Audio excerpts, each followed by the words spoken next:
Hey guys, how's it going? Stephen Morrison here. I just wanted to come live and actually read a classic essay from James Cone that was written in 1968. And I'm reading this essay. It's quite a long essay, so I'll be reading it for a while. But I wanted to read this essay in solidarity with the protesters, the Black Lives Matter protesters, as well as the in the memory of George Floyd, who's quite obviously been in the news a lot. Everybody should know who he is. And in case you didn't, he was lynched, murdered by police a few days ago, and obviously riots and unrest and an unprecedented level has been ravishing the American cities. And so, in solidarity with all of that, and just to, because I think the essay, even though it is quite old, it's now 50 years, over 50 years old. Cohn's essay, I think, is extremely relevant still, and so I wanted to read that essay in its entirety. You can find it online as well if you want to read along or read it later yourself. I highly recommend reading James Cone during this time. I think his voice is going to become even more and more relevant. The way I think about it, these protests aren't a new symptom, but they've been stirring for a long time, and I think it starts with Cone, especially as a white person, to understand the context for this. It starts with reading Cone, people like James Cone, people like James Baldwin, uh, Michelle Alexander's book, The New Jim Crow, is really helpful. Lots of these books that really kind of give us a good insight into what's happening. And as a theologian, as a Christian, James Cone, I think, is one of the most important voices in that respect. And so I wanted to read some of Cone. I am working on a book about James Cone at the moment, and I'm trying to get it completed as soon as possible because I think it's even more relevant than it was when I started it. I think James Cone is an extremely significant theologian, especially for our time. And I think that everybody should be aware of him in the church. Tommy says Howard Thurman. Yeah, Howard Thurman is very important as well. Kind of a precursor to Cone and a lot of what was happening there. So, yeah, wanted to read a bit from Cone in solidarity with that. But just to give a bit of background as well, I want to read one quote from one of Cone's later works. So this is his book, A Black Liberation, or Black Theology of Liberation. It's probably one of his more systematic works, together with God of the Oppressed. Just a quote from that, just to basically give an overview of what he's all about in his theology before we actually go into his early essay, because his essay is actually a very early representation of his later thought. So I wanted to just read just a quick passage from this. So this is from the first chapter. Literally just going to read the first paragraph. So Cone writes, Christian theology is a theology of liberation. It is a rational study of the being of God in the world in light of the existential situation of an oppressed community, relating the forces of liberation to the essence of the gospel, which is Jesus Christ. This means that its sole reason for existence is to put into ordered speech the meaning of God's activity in the world so that the community of the oppressed will recognize that its inner thrust for liberation is not only consistent with the gospel, but it is the gospel of Jesus Christ. There can be no Christian theology that is not identified unreservedly with those who are humiliated and abused. In fact, theology ceases to be a theology of the gospel when it fails to arise out of the community of the oppressed, for it is impossible to speak of the God of Israelite history, who is the God revealed in Jesus Christ, without recognizing that God is the God of and for those who labor and are overladen. And so again, that was from Black Liberation of Black Theology of Liberation. Just to give some context for kind of what Cone's all about. So like I said, I think his voice is super important to pay attention to. That gives a bit more of just, I think that's kind of the best summary of what Cone's all about, of creating this theology that arises for and from the community of the oppressed. And so in Cone's early work, this essay, the context for it, Cone had finished his PhD. He was teaching as a professor in Michigan at the time, and there were race riots going on as well during this time. And so Cone struggled with this issue of how do I reconcile the theological education I had and the unrest that I have in my heart as a black man in America that he felt.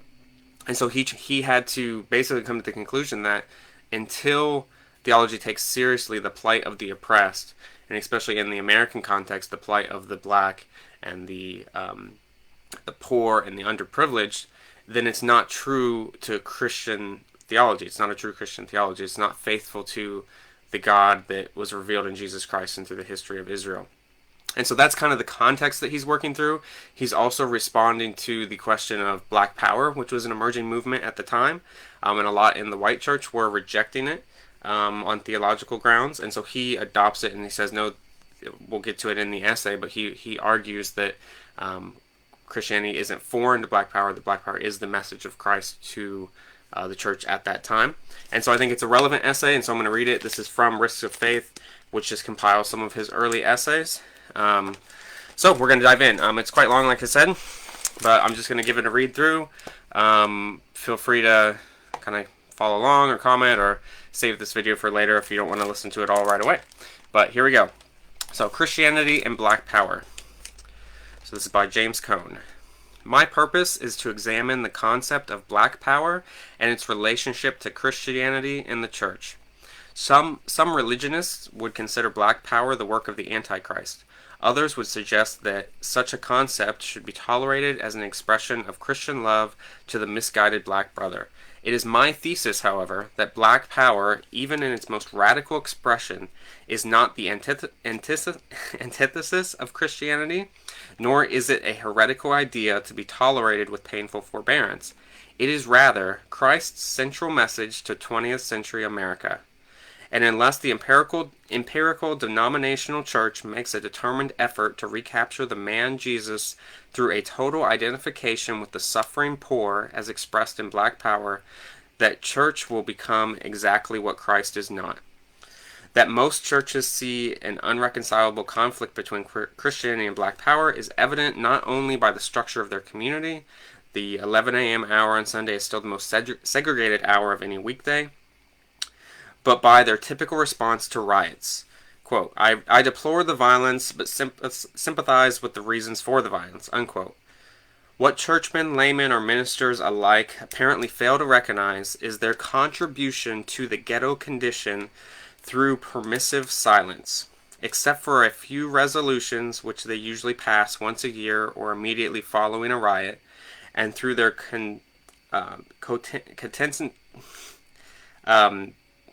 complacency with a dehumanizing social structure whose existence depends on the enslavement of black people. If the church is to remain faithful to its Lord, it must make a decisive break with the structure of this society by launching a vehement attack on the evils of racism in all its forms. It must become prophetic, demanding a radical change in the interlocking structures of this society. Of course, the church must realize, in view of the Christian doctrine of man, that this is a dangerous task, but obedience to Christ is always costly. The time has come for the church to challenge the power structure with the power of the gospel, knowing that nothing less than immediate and total emancipation of all people is consistent with the message and style of Jesus Christ. The church cannot afford to deplore the means that oppressed people use to break the chains of slavery, because such language not only clouds the issue but also gives comfort and assistance to the oppressor. Therefore, the primary purpose of this essay is to show that embracing black power is not only possible, but necessary, if the church wants to remain faithful to the traditions of Christianity as disclosed in the person of Jesus Christ. Definition of black power. What does black power mean? It means nothing other than the full emancipation of black people from white oppression by whatever means black people deem necessary. The methods may include selective buying, boycotting, marching, or even rebellion. Black power therefore means black freedom, black self-determination, wherein black people no longer view themselves as animals devoid of human dignity, but as men, human beings with the ability to carve out their own destiny. In short, as Stokely Carmichael would say, black power means TCB, take care of business. Black folk taking care of black folks' business, not on the terms of the oppressor, but on the terms of the oppressed. Black power is analogous to Albert Camus' understanding of the rebel. The rebel is the man who says no and yes. He says no to the conditions considered intolerable, and yes to that something which him something within him which is worthwhile, and which must be taken into consideration. He says no to the humiliating orders of his master, and by so doing testifies to that something that is placed above everything else, including life itself. To say no means that death is preferable to life, if the latter is devoid of freedom. In the words of the Black spiritual, "Before I be a slave, I'll be buried in my grave." This is what Black Power means. Unfortunately, many well-intentioned persons have insisted that there must be another approach, one that will not cause so much hostility, not to mention rebellion. Therefore, appeal is made to the patience of Black people to keep their cool, and not to get carried away by their feelings. These men argue that if any progress is to be made, it will be through a careful, rational approach to the subject. These people are deeply offended when Black people refuse to listen and place such liberals in the same category as the most ardent segregationists, or adamant segregationists. They simply do not see that such reasoned appeals merely support the perception of the ravaging of the Black community. Black Power in this respect is by nature irrational. That is, not denying the role of rational reflection, but insisting that human existence cannot be mechanized or put into neat boxes according to reason. Human reason, though valuable, is not absolute, because moral decisions, those decisions that deal with human dignity, cannot be made by using the abstract methods of science. Human emotions must be reckoned with. Consequently, Black people must say no to all do-gooders who insist that they need more time. If such persons really knew oppression, knew it existentially in their guts, they would not be confused or disturbed at Black rebellion, but would join Black people in their fight for freedom and dignity. It is interesting that most people do understand why Jews can hate Germans. Why can they not also understand why Black people, who have been deliberately and systematically murdered by the structure of this society, hate white people? The general failure of Americans to make this connection suggests that the primary difficulty is their inability to see Black men as men. This leads us to another reason why the concept of Black Power is rejected. Some people would have us believe that advocating Black Power creates too much resentment or hate among Black people, and this makes significant personal relationship between Black and white impossible. It should be obvious excuse me. It should be obvious that the hate that Black people feel towards white people is not due to the creation of the phrase Black Power. Rather, it is a result of the deliberate and systemic ordering of society on the basis of racism, making Black alienation not only possible, but inevitable. For 350 years, Black people have been enslaved by the tentacles of white power, tentacles that worm their way into the guts of their being and invade the gray cells of their cortex. For 350 years, they have cried, waited, voted, marched, picketed, and boycotted, but whites still refuse to recognize their humanity. In light of this, attributing Black resentment to the creation of Black Power is ridiculous, if not obscene. Furthermore, while it is true that Black people do hate whites, it is misleading to suggest that hatred is essential to the definition of Black Power. Quoting Carmichael's denial of the Black supremacy charge, quote, "There is no analogy by any stretch of definition or imagination between the advocates of Black Power and white racists. The goal of the racist is to keep Black people at the bottom, arbitrarily and dictatorially, as they have done in this country for over 300 years. The goal of Black self-determination and Black identity, i.e. Black Power, is full participation in the decision-making process affecting the lives of Black people," end quote. In hate, one desires something that is not his, but the Black man's intention is to claim what is his, freedom. Therefore, it is not the purpose of the Black man to repudiate the enslaver's dignity, but only his right as an enslaver. The rebellion in the cities should not be interpreted as the work of a few Blacks who want something for nothing, but as an assertion of the dignity of Black people. The Black man is assuming that there is a common value which is recognizable by all as existing in all people, and he is testifying to that something in his rebellion. He is expressing his solidarity with the human race. In reality, then, accommodation and protest seem to be the only options open to the Black man. For 300 years he accommodated, thereby giving credence to his own enslavement. Black power means that he will no longer accommodate, that he will no longer tolerate white excuses for enslavement, that he will no longer be guided by the oppressor's understanding of justice, liberty, freedom, or the methods to be used in attaining it. He recognizes the difference between theoretical equality and great factual inequalities. He will not sit by and wait for the white man's love to be extended to his black brother. He will protest violently, if need be, on behalf of absolute and immediate emancipation. Black power means that black people will cease trying rationally to articulate the political advantages and moral rightness of human freedom, because the dignity of man is a self-evident religious, philosophical, and political truth, without which human community is impossible. When one group breaks the accepted human covenant, i.e., a mutual respect for human freedom, it begins to plant the seeds of rebellion. Many concerned peoples have pointed out the futility of black rebellion by drawing a vast contrast between the present conditions of black man in the ghetto and other revolutionaries in the past. They say that revolution depends on cohesion, discipline, stability, and the sense of a stake in society.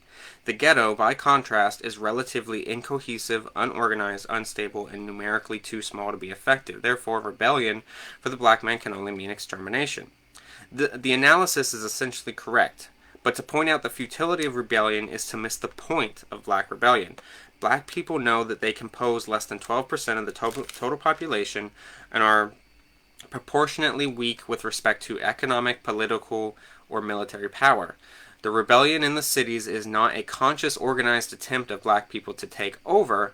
It is an attempt to say yes to their own dignity, even in death. Therefore, the question is not whether black people are prepared to die, the riots testify to that, but whether whites are prepared to kill them. Unfortunately, it seems that the answer has been given through the riots as well. Yet this willingness of black people to die is not novel, but is rather a part of the heritage of Christianity and black power. The black intellectual community is becoming increasingly suspicious of Christianity because the oppressor has used it as a means of directing the oppressed away from any concern for present inequalities by emphasizing a heavenly reality beyond time and space. Naturally, as the slave begins to question his existence as a slave, he also questions the religion of the enslaver. It is therefore appropriate to ask, is black power compatible with the Christian faith, or are we dealing with two radically divergent perspectives? To answer these questions, we need to answer a prior question. What is Christianity? Christianity begins and ends with the man Jesus Christ, his life, death, and resurrection. He is the essence of Christianity. Schleiermacher was not far wrong when he said that Christianity is essentially distinguished from other faiths by the fact that everything in it is related to the redemption accomplished by Jesus Christ. End quote. In contrast to many religions, Christianity revolves around a person, without whom its existence ceases to be. Christ and Christianity belong together. They cannot be separated. Granted, there have been historical disagreements regarding the nature of that connection. The relationship has been conceived as inward or as external and mechanical, but it is impossible to separate Christ from Christianity without robbing it of its uniqueness. The central importance of Jesus Christ for Christianity is plainest of all when we consider the New Testament picture of Jesus. According to the New Testament, Jesus is the man for others who views his existence as inextricably tied to other men to the degree that his own person is inexplicably apart from others. Others, of course, refers to all men, especially the oppressed, the unwanted of society, the sinners. He is God himself coming into the very depths of human existence for the sole purpose of destroying all human tentacles of slavery, thereby freeing man from ungodly principalities and powers that hinder his relationship with God. Jesus himself defines the nature of his ministry in these terms. Quote, "The Spirit of the Lord is upon me, because he has anointed me to preach the good news to the poor. He has sent me to proclaim release to the captives and recovering of sight to the blind, to set at liberty those who are oppressed, to proclaim the acceptable year of the Lord." That's Luke 4:18 through 19. His work is essentially one of liberation. Becoming a slave himself, he opens realities of human existence formerly closed to man. Through an encounter with him, man knows the full meaning of God's action in history and man's place within it. The Gospel of Mark describes the nature of Jesus' ministry in this manner. The time is fulfilled, the kingdom of God is at hand, repent and believe the gospel. That's Mark 1:14 through 15. On the face of its message appears not to be too radical to our 20th century ears. But this impression stems from our failure existentially to bridge the gap between modern man and the biblical man. In reality, the message of the kingdom strikes at the very center of man's desire to define his own existence in light of his own interests at the price of his brother's enslavement. It means the eruption of a new age, an age that has to do with God's action in history on behalf of man's salvation. It is an age of liberation, in which, quote, the blind receive their sight, the lame walk, the lepers are cleansed, the deaf hear, the dead are raised up, the poor have the good news preached to them, end quote, Luke 7:22. This is not pious talk, and one does not need a seminary degree to interpret the passage. It is a message about the ghetto, Vietnam, and all other injustices done in the name of democracy and religion to further the social, political, and economic interests of the oppressor. In Christ, God enters human affairs and takes sides with the oppressed. Their suffering becomes his. Their despair, divine despair. Through Christ, the poor are offered freedom now to rebel against that which makes them other than human. Second. It is ironic that America, with its history of injustice to the poor, especially regarding the black man and the Indian, prides itself as a Christian nation. Is there really such an animal? Excuse me. It is even more ironic that officials within the body of the church have passively or actively participated in injustices. With Jesus, however, the poor were at the heart of his mission. Quote, the last shall be first and the first last. Matthew 20:16. This is why he was always kind to traitors, adulterers, and sinners, and why the Samaritan came out on top in the parable. Speaking of Pharisees, the religiously elite of his day, he said, quote, truly I say to you, the tax collectors, traitors, and harlots go into the kingdom, but not you. Matthew 21:31. Jesus had little tolerance for the middle or upper class religious snob whose attitude attempted to usurp the sovereignty of God and destroy the dignity of the poor. The kingdom is for the poor and not the rich, because the former has nothing to expect from the world, while the latter's entire existence is grounded in his commitment to worldly things. The poor man may expect everything from God, while the rich man may expect nothing because of his refusal to free himself from his own pride. It is not that poverty is a precondition for entrance into the kingdom, but those who recognize their utter dependence on God and wait on him despite the miserable absurdity of life are usually poor, according to our Lord.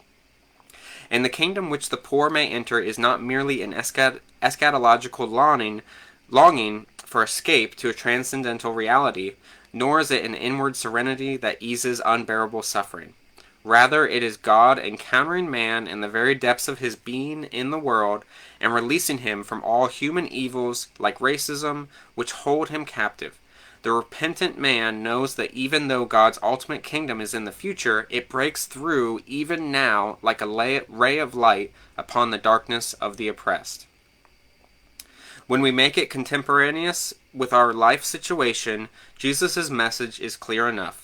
The message of black power is the message of Christ himself. To be sure, that statement is both politically and religiously dangerous. It is so politically because black power threatens the very structure of the American way of life.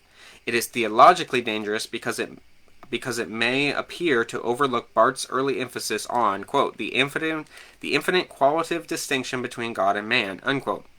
In this regard, we may say that Christ never promised political security, but the opposite. And Karl Barth was mainly concerned with the easy identification of the work of God with the work of the state. But if Luther's statement, quote, "we are Christ to the neighbor," unquote, is to be taken seriously, and if we can believe the New Testament witness that proclaims Jesus is resurrected and thus active even now in the midst of human misery, then he must be alive in men who are where the action is. If the gospel is a gospel of liberation for the oppressed, then Jesus is where the oppressed are. Jesus is not safely confined in the first century. He is our contemporary, proclaiming release to the captives and rebelling against all who silently accept the structure. If perchance he is not in the ghetto, if he is not where men are living at the brink of existence, but is rather in the easy life of the suburb, then he lied, and Christianity is a mistake. Christianity, therefore, is not alien to black power, it is black power. There are perhaps many secular interpretations that could account for the present black rebellion, as there were secular views of the Exodus or of the life and death of Jesus. But for the Christian, there is only one interpretation.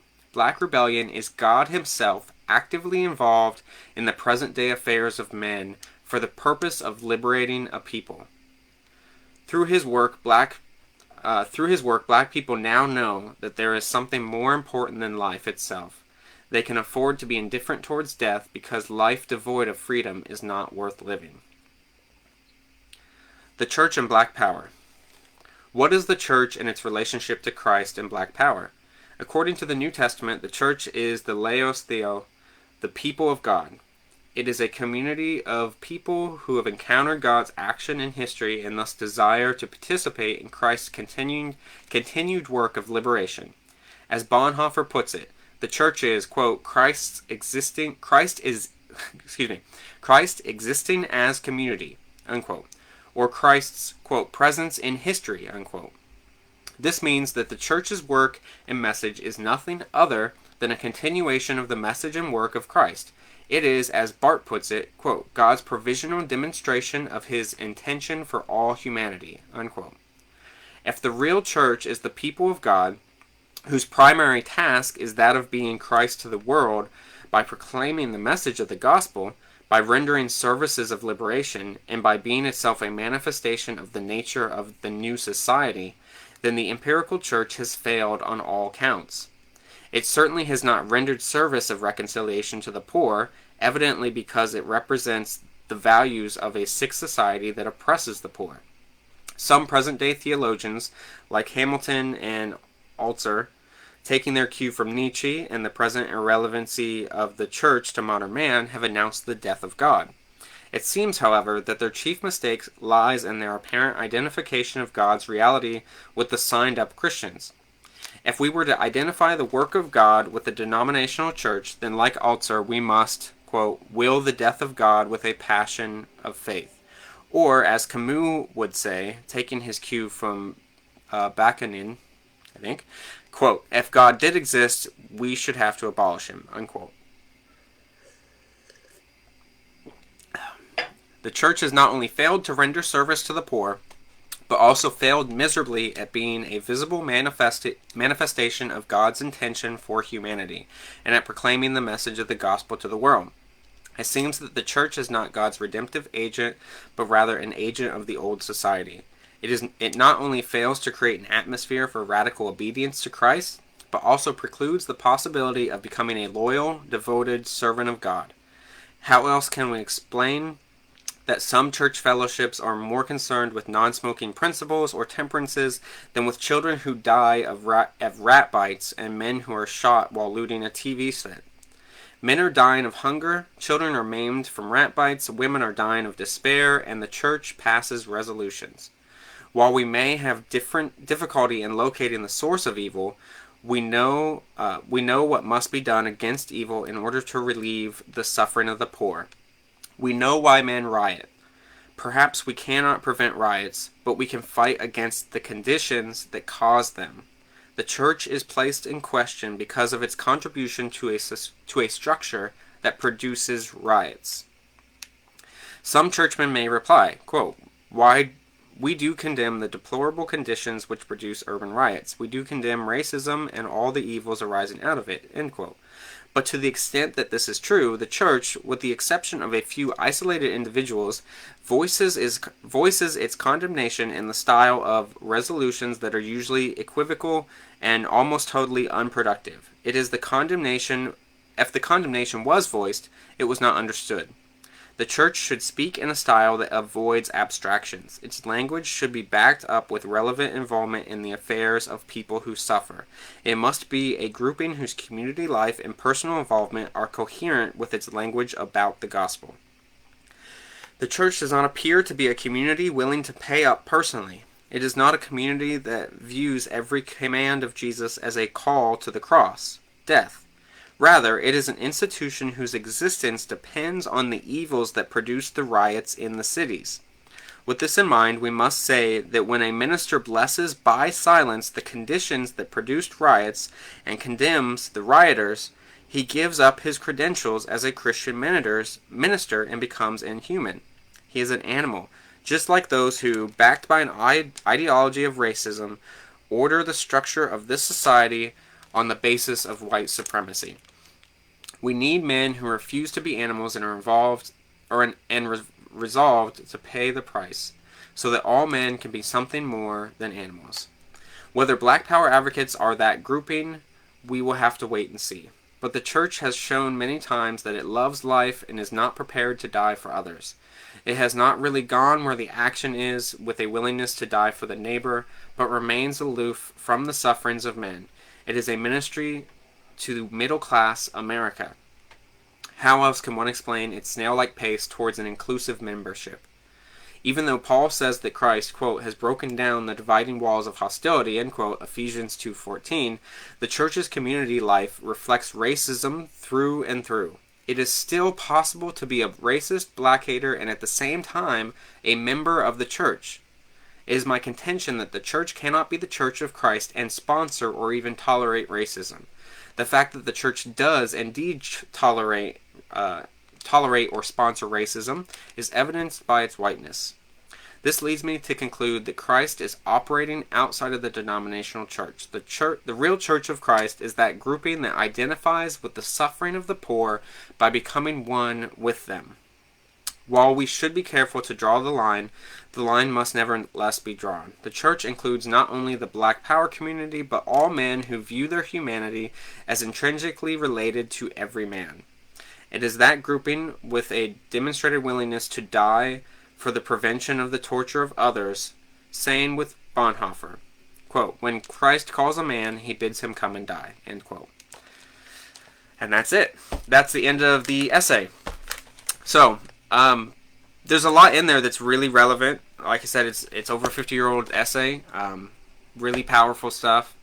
I recommend taking some time to go read it yourself, to read more of Cone's books, James Cone's work. This particular essay was found in the Risks of Faith book. It's also in his Black Theology, a documentary history textbook. So you can find the essay in there as well as a lot of other good stuff. I can't recommend Cone and his work enough, especially in these times. And I think that we have to be, as a church, as he said, we have to break that allegiance that has been so common in the white church with white supremacy and take a stand against it and find ourselves sided radically with the poor and the oppressed. And if that looks like protest, if that looks like violence, then it's potential that that's what Christ is doing in the world today. That Christ is found in the cries of the oppressed and the cries of those unheard. And so I hope that's helpful. Hopefully that stirs some thoughts and some conversations. If you have questions about something that Cone had said that you're concerned about, feel free to write me. He is very radical. And this is, like I said, a very early example of his work. He matures a little bit later and kind of universalizes his speech and kind of becomes a bit more concerned with a more general language. But he was also writing in such a dire and immediate context that he couldn't help but avoid to be so unequivocally one-sided. And so I think, like I said, I think Cone's really important to study, especially as an American. I'm an American. It's really a shame when American theology just overlooks James Cone. I think he really is one of our most important theologians.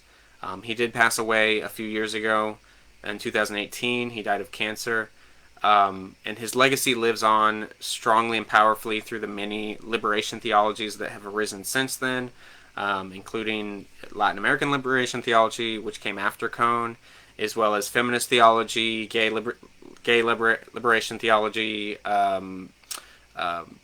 Hispanic, all these different liberation theologies that have come out of the struggle of people rising against their oppression. And so I think his voice is very important, and I can't recommend him enough. So I hope you enjoyed that reading of Cone. Hopefully it's just the beginning for you. Hopefully you take what he says and think about it and really contemplate it.